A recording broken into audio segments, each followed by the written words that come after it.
Viewers, welcome to my channel. আজকে আমি আপনাদের সাথে শেয়ার করব শুধুমাত্র 2 টেবিল চামচ তেল দিয়ে তৈরি দারুণ সুস্বাদু ইলিশ দো পেঁয়াজের রেসিপি। স্কিপ না করে পুরো ভিডিওটি দেখুন, আশা করি আপনাদের ভালো লাগবে। আমার চ্যানেলের সব ভিউয়ার্স এবং সাবস্ক্রাইবারদেরকে অসংখ্য ধন্যবাদ পাশে থাকার জন্য। আমি একটি ইলিশ মাছ নিয়েছি, এবার এটি আঁশ ফেলে দিয়ে কেটে নিচ্ছি। আমি ইলিশ মাছটি কেটে 5 টুকরো মাছ নিয়ে নিয়েছি। ইলিশ মাছের দো পেঁয়াজ রান্না করার জন্য আমি 3 ভাবে পেঁয়াজটা ইউজ করব। দুটো বড় সাইজের পেঁয়াজ আমি এভাবে বড় বড় টুকরো করে কেটে নিয়েছি। কুচি করে কেটে নিয়েছি দুটো বড় সাইজের পেঁয়াজ। দুটো বড় সাইজের পেঁয়াজ ব্লেন্ডারে ব্লেন্ড করে নিয়েছি, তবে খুব বেশি পেস্ট করে নিইনি, আমি এভাবেই ব্লেন্ড করে নিয়েছি। পেঁয়াজটা খুব বেশি পেস্ট করে নিলে স্বাদটা ভালো লাগে না। চুলায় একটি পাত্রে 1 টেবিল চামচ কুকিং অয়েল গরম করে নিয়েছি। এবার দিয়ে দিচ্ছি বড় সাইজ করে কেটে রাখা পেঁয়াজগুলো। হালকা ফ্রাই করে নিচ্ছি।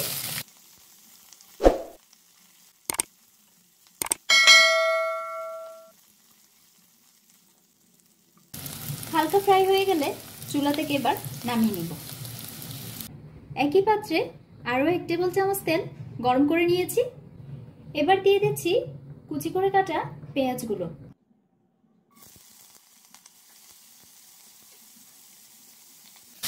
লো ফ্লেমে ফ্রাই করে নিচ্ছি।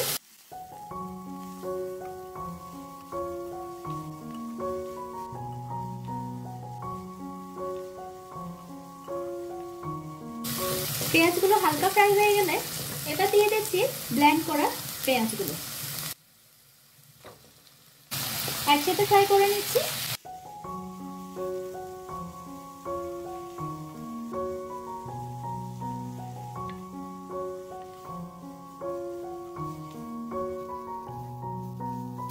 পেঁয়াজগুলো হালকা লালচে করে ভেজে নেওয়ার পর মশলাগুলো অ্যাড করে দিব। দিয়ে দিচ্ছি হাফ চা চামচ হলুদ গুঁড়া, 1.5 চা চামচ লাল মরিচের গুঁড়া,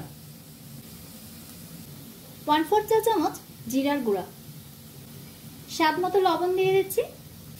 1 টেবিল চামচ পানি অ্যাড করে দিলাম। মশলাটা কষিয়ে নিচ্ছি।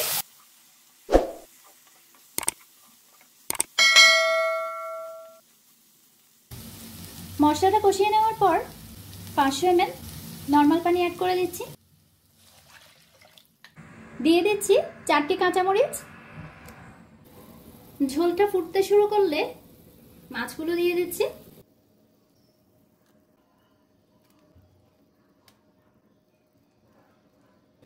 চুলা মিডিয়াম ফ্লেমে রেখে ঢেকে দিচ্ছি। 5 মিনিট ঢেকে জাল করার পর ঢাকনাটা তুলে নিচ্ছি। এবার অ্যাড করে দিচ্ছি ভেজে রাখা বড় টুকরো করে কাটা পেঁয়াজগুলো।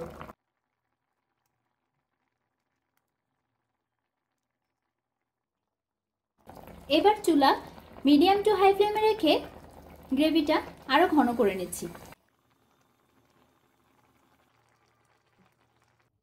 5 মিনিট মিডিয়াম টু হাই ফ্লেমে জাল করে নেওয়ার পর গ্রেভি ঘন হয়ে গেছে।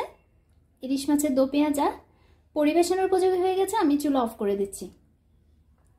মাত্র 2 টেবিল চামচ তেল দিয়ে তৈরি হয়ে গেল দারুণ সুস্বাদু ইলিশ মাছের দো পেঁয়াজা রেসিপি। এটি পোলাও, বিরিয়ানি, ফ্রাইড রাইস কিংবা প্লেন রাইসের সাথে খেতে দারুণ লাগে। রেসিপিটি যদি আপনাদের ভালো লেগে থাকে তাহলে ভিডিওটি লাইক এবং শেয়ার করুন, আর সেই সাথে আমার চ্যানেলটি সাবস্ক্রাইব করে নিন। পাশে থাকা বেল আইকনটি ক্লিক করে দিন যাতে দারুণ সব রেসিপির নোটিফিকেশন পেয়ে যান। ধন্যবাদ।